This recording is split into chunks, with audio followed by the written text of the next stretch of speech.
एक आर्टिस्ट जो अपनी आवाज खो चुकी है और एक थेरेपिस्ट जो उसकी खामोशी के पीछे का राज समझना चाहता है। आज हम बात करेंगे द साइलेंट पेशेंट की शुरुआत के चैप्टर्स की, जहां सस्पेंस और सीक्रेट्स का सिलसिला शुरू होता है। इस नोवेल में 5 पार्ट्स है, जिसको हम इस वीडियो में डिटेल्स में समराइज करेंगे। हर एक पार्ट्स में बहुत सारे चैप्टर्स है, तो हम कोशिश करेंगे आपको आसान भाषा में एक्सप्लेन करने की। तो शुरुआत करते हैं पार्ट 1 से। स्टोरी की शुरुआत होती है अलिसिया बेरेंसन के लाइफ के इंट्रोडक्शन से। अलिसिया एक सक्सेसफुल पेंटर है जो अपने पति गैब्रियल के साथ एक परफेक्ट लाइफ जी रही थी, या ये दिखाया जा रहा था। एक दिन अलिसिया को अपने पति के मर्डर का इल्जाम दिया जाता है। उसने अपने पति को 5 गोलियां मारकर उसकी जान ले ली, लेकिन उसके बाद से एक भी शब्द नहीं बोला। उसने बिल्कुल चुप रहकर सबको शॉक कर दिया। हमें इंट्रोड्यूस करवाया जाता है थियो फेबर से, जो एक क्रिमिनल साइकोथेरेपिस्ट है।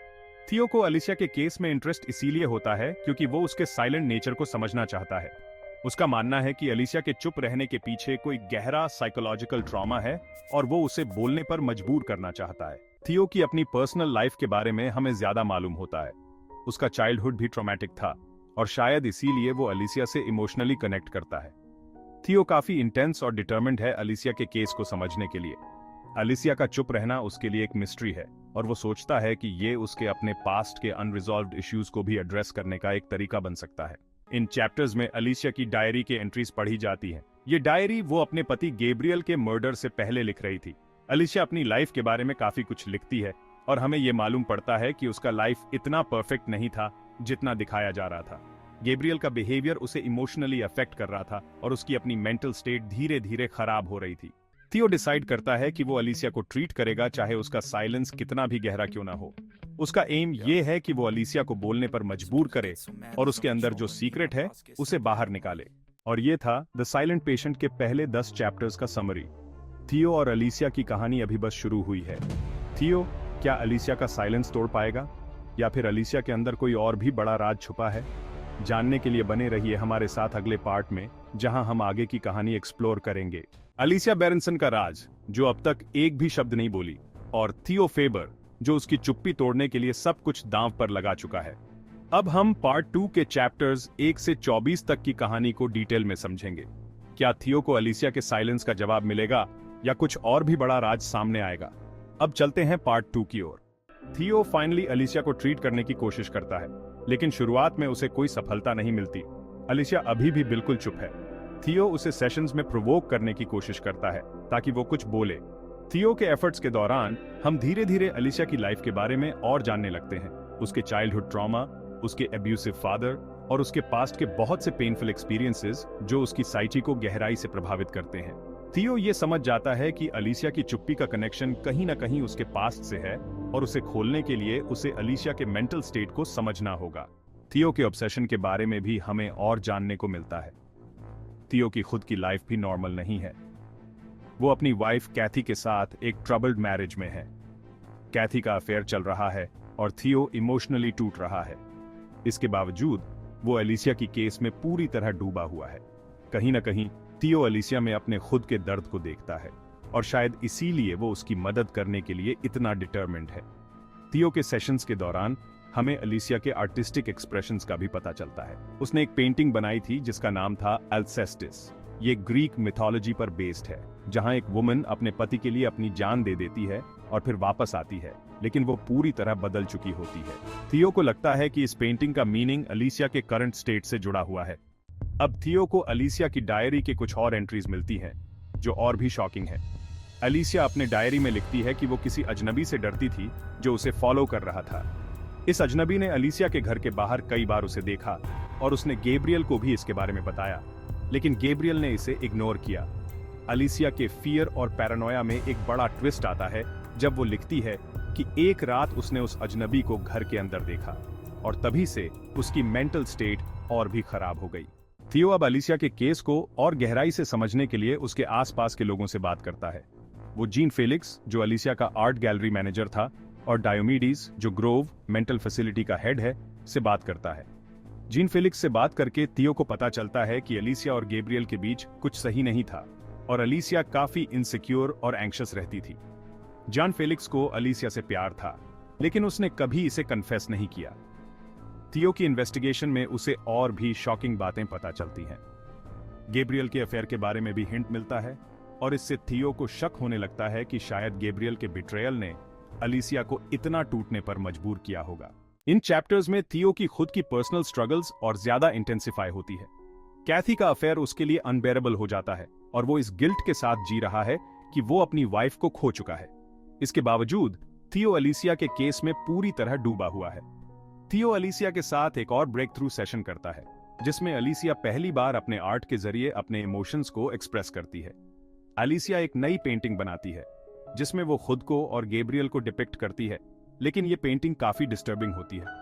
थियो को ये महसूस होता है कि अलीसिया अपने अंदर बहुत गुस्सा और दर्द छुपा रही है जो उसने कभी वर्बल तरीके से एक्सप्रेस नहीं किया। जैसे जैसे चैप्टर्स आगे बढ़ते हैं, स्टोरी और भी कॉम्प्लेक्स होती जाती है। थियो को लगने लगता है कि अलीसिया के हस्बैंड गैब्रियल के मर्डर में कुछ और बड़ा राज छुपा है। क्या सच में सिर्फ अलीसिया रिस्पॉन्सिबल थी या फिर गैब्रियल का अफेयर और उस अजनबी का रहस्य इस केस को और उलझा रहा है?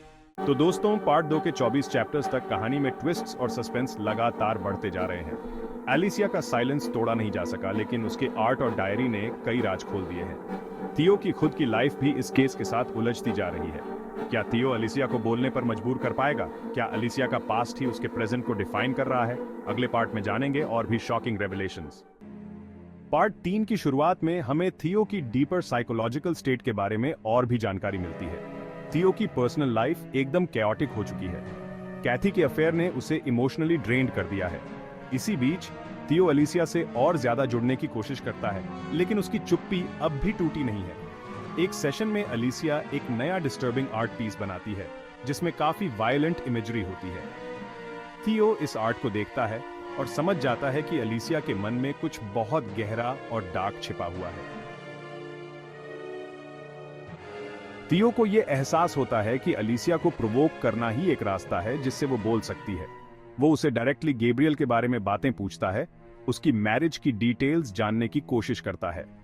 थियो को अलीसिया के आंसर्स नहीं मिलते, लेकिन उसकी बॉडी लैंग्वेज से पता चलता है कि वो अंदर ही अंदर इमोशन से लड़ रही है।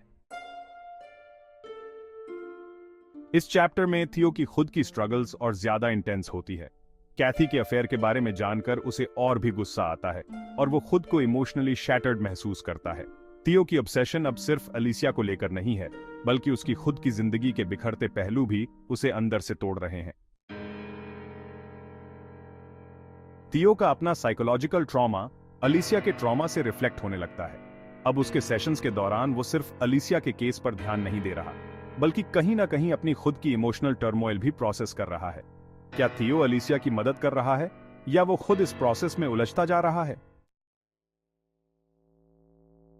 अलीसिया की गहराती चुप्पी और थियो की जांच अब एक नए मोड़ पर आ गई है। थियो की कोशिशें अलीसिया को बोलने पर मजबूर करने के लिए और भी बियाज गई हैं। क्या वो अलीसिया की चुप्पी के पीछे की सच्चाई जान पाएगा? अब थियो अलीसिया के आसपास के लोगों से और भी गहराई से बातचीत करता है, खासकर पॉल, अलीसिया का कजन, और मैक्स, गैब्रियल का ब्रदर से। पॉल से बात करके थियो को अलीसिया के चाइल्डहुड के कुछ शॉकिंग डिटेल्स मिलते हैं। अलीसिया का बचपन काफी ट्रॉमेटिक था। उसके फादर ने सुसाइड किया था और इस घटना का अलीसिया पर गहरा साइकोलॉजिकल इंपैक्ट पड़ा था। थियो को यह लगने लगता है कि अलीसिया के बचपन का यह ट्रॉमा कहीं ना कहीं उसके करंट मेंटल स्टेट से जुड़ा है। वहीं दूसरी तरफ मैक्स से बात करते वक्त थियो को गैब्रियल के कैरेक्टर के बारे में कुछ नए डिटेल्स मिलते हैं। गैब्रियल की पर्सनैलिटी काफी कॉम्प्लेक्स थी और उसका बिहेवियर अलीसिया के साथ हमेशा सही नहीं था। क्या गैब्रियल के असली कैरेक्टर ने अलीसिया को इस हद तक पुश किया कि उसने उसे मार डाला? इन चैप्टर्स में थियो को अलीसिया की डायरी के और भी शॉकिंग पेजेस मिलते हैं। अलीसिया अपने डायरी में लिखती है कि गैब्रियल का एक अफेयर था और इससे अलीसिया मेंटली टूट चुकी थी। वो अपने मैरिज में एकदम आइसोलेटेड महसूस कर रही थी और उसे ऐसा लगता था कि गैब्रियल अब उससे प्यार नहीं करता। गैब्रियल के इस बिट्रेयल ने अलीसिया को एक इमोशनल और मेंटल ब्रेकडाउन की ओर धकेल दिया। अब थियो को लगने लगता है कि गैब्रियल के इस अफेयर और अलीसिया के चाइल्डहुड ट्रॉमा का कोई बड़ा कनेक्शन है।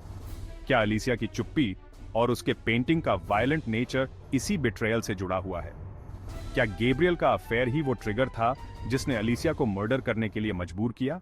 पार्ट 4 की शुरुआत में थियो की इन्वेस्टिगेशन और भी गहरी हो जाती है। थियो अब पूरी तरह से कन्विंस्ड है कि अलीसिया के साइलेंस का राज उसके पास्ट और गैब्रियल के बिट्रेयल में छिपा है, लेकिन अभी भी कुछ मिसिंग पीसेस हैं। अलीसिया अब भी चुप है, लेकिन उसके बिहेवियर में सटल चेंजेस आ रहे हैं। थियो को लगता है कि वो ब्रेक थ्रू के बहुत करीब है। थियो अब डियोमीडीज और ग्रोव के दूसरे स्टाफ के साथ भी ज्यादा इंटरेक्शन करता है। वो ये समझने की कोशिश करता है कि अलीसिया की मेंटल स्टेट को किस तरह हैंडल किया जा रहा है और क्या उसके ट्रीटमेंट में कोई चीज छूट रही है। इस बीच थियो के अपने साइकोलॉजिकल ट्रबल्स भी और बढ़ते जा रहे हैं। कैथी के अफेयर का गिल्ट उसे अंदर से खा रहा है और वो इस बात से खुद को पावरलेस महसूस करता है कि वो अपनी मैरिज को नहीं बचा पा रहा। थियो की खुद की इमोशनल इंस्टेबिलिटी अब उसकी प्रोफेशनल लाइफ में भी असर डाल रही है और वो ये समझ नहीं पा रहा कि अलीसिया के केस में कितना पर्सनल इन्वॉल्वमेंट ठीक है। थियो को अब अलीसिया के आर्ट और डायरी के पीसेस को जोड़कर एक फाइनल कंक्लूजन तक पहुंचना है। क्या वो अलीसिया की चुप्पी को फाइनली तोड़ पाएगा? थियो को यह समझने में थोड़ा टाइम लगता है, लेकिन वो अलीसिया के कन्फेशन में कुछ इनकंसिस्टेंसीज को नोटिस करता है। क्या अलीसिया सच में सब कुछ बता रही है या अब भी कुछ छुपा रही है? अलीसिया के कन्फेशन के बाद थियो अब भी पूरी तरह कन्विंस्ड नहीं है कि उसे पूरा सच पता चल चुका है। वो अलीसिया के चाइल्डहुड ट्रॉमा, गैब्रियल के बिट्रेयल और अलीसिया के मेंटल स्टेट को और गहराई से समझने की कोशिश करता है। थियो को लगने लगता है कि कहानी में अब भी एक मिसिंग पीस है जो सारी चीजों को सही पर्सपेक्टिव में ला सकता है। पार्ट 5 फाइनली स्टोरी अपने सबसे बड़े ट्विस्ट की तरफ बढ़ती है।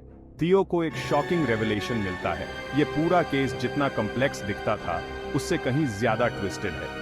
थियो खुद इस पूरी कहानी का एक हिस्सा बन जाता है और उसे समझ आता है कि सिर्फ अलीसिया ही नहीं बल्कि उसके खुद के चॉइसेस ने भी इस ट्रेजेडी को शेप किया है। अलीसिया का साइलेंस अब एक मेटाफोर बन जाता है और थियो को यह समझ में आता है कि सच्चाई कितनी डीपली बेरिड थी।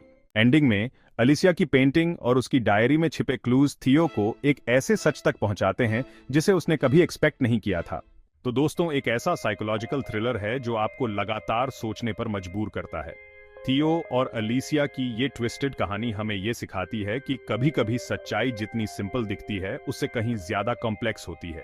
अगर आपको ये वीडियो पसंद आया तो लाइक करें, सब्सक्राइब करें और कमेंट्स में बताएं कि आपको इस स्टोरी का सबसे शॉकिंग मोमेंट कौन सा लगा।